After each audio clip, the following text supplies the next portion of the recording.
Expiações terrestres. Marcel, o menino do no 4. Em um hospício da província 193 estava um menino, de 8 a 10 anos mais ou menos, em um estado difícil de se descrever. Ele era designado apenas como no 4. Completamente constrangido, fosse pela deformidade natural, fosse em consequência da doença, suas pernas deformadas tocavam o pescoço, sua magreza era tão grande que a pele se rasgava sobre o relevo dos ossos, seu corpo era uma chaga só e seus sofrimentos, atrozes. Ele pertencia a uma pobre família israelita, e essa triste situação durava há 4 anos.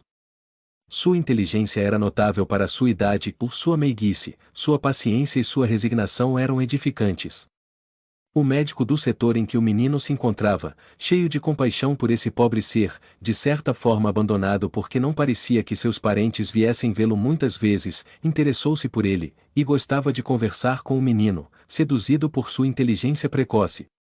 Não só o tratava com bondade como, quando suas ocupações lhe permitiam, vinha ler para ele, e se admirava da exatidão do seu julgamento sobre coisas que pareciam acima da sua idade. Um dia, o menino lhe disse: Doutor, tende a bondade de me dar novamente pílulas, como as últimas que me receitastes. E por que isso, meu menino?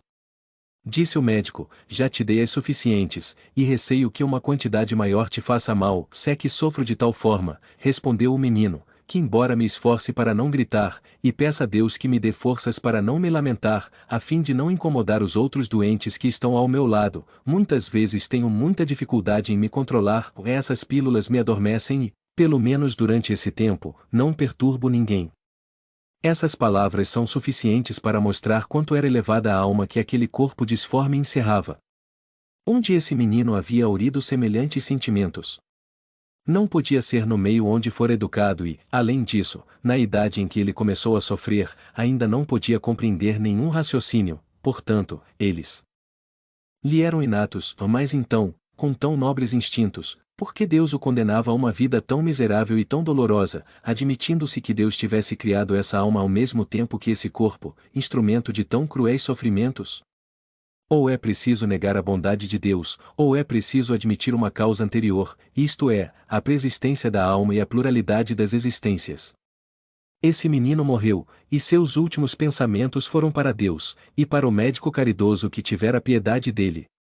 Algum tempo depois, ele foi evocado na Sociedade de Paris, onde deu, isto em 1863, a seguinte comunicação: Vós me chamastes, vim fazer com que minha voz se estenda além deste recinto para atingir a todos os corações, que o eco que ela fará vibrar chegue até a sua solidão, ela lhes lembrará que a agonia na terra prepara as alegrias no céu e que o sofrimento não é nada mais que a casca amarga de um fruto delicioso que dá a coragem e a resignação.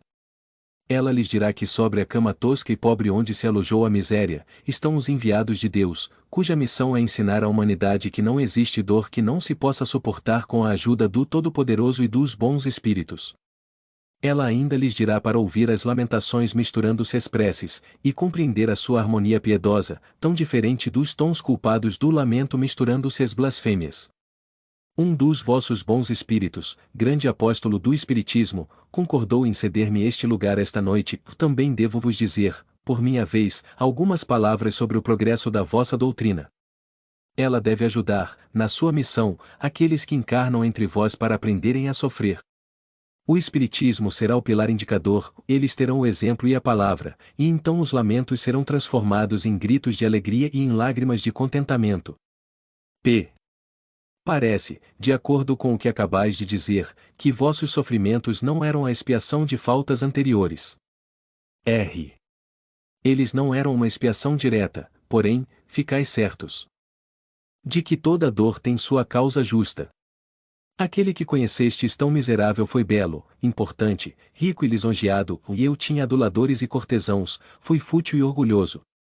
Outrora fui bem culpado, reneguei Deus e fiz o mal ao meu próximo, mas expiei cruelmente, primeiro no mundo dos espíritos e a seguir na terra.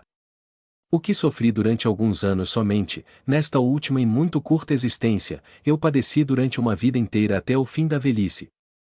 Por meu arrependimento, obtive perdão diante do Senhor, que teve a bondade de me confiar várias missões das quais a última vos é conhecida. Eu a solicitei para terminar minha depuração. Adeus, meus amigos, tornarei a vir algumas vezes entre vós. Minha missão é a de consolar e não a de instruir, mas existem tantos aqui cujos tormentos estão ocultos que eles ficarão contentes com a minha vinda. Marcel. Instrução do guia do médium, um pobre pequeno ser sofredor, fraco, ulceroso e disforme. Quantos gemidos fazia ouvir nesse asilo de miséria e de lágrimas? E, apesar de sua pouca idade, como era resignado, e quanto sua alma já compreendia o objetivo dos sofrimentos. Ele percebia que além do túmulo esperava uma recompensa por tantos queixumes abafados. Assim sendo, como ele orava por aqueles que, como ele, não tinham a coragem de suportar seus males, por aqueles, principalmente, que lançavam blasfêmias ao céu em vez de preces. Se a agonia foi longa, a hora da morte não foi terrível, os membros convulsionados sem dúvida se contorciam e mostravam aos assistentes um corpo deformado se revoltando contra a morte, a lei da carne que quer viver apesar de tudo, mas um anjo planava por cima do leito do moribundo e cicatrizava seu coração, depois levou sobre suas asas brancas essa alma tão bela que se evadia desse corpo disforme pronunciando estas palavras, glória vos seja dada, ó meu Deus. E essa alma subiu feliz para o Todo-Poderoso e exclamou, eis-me aqui, Senhor. Vós me destes por missão ensinar a sofrer. Suportei dignamente a prova.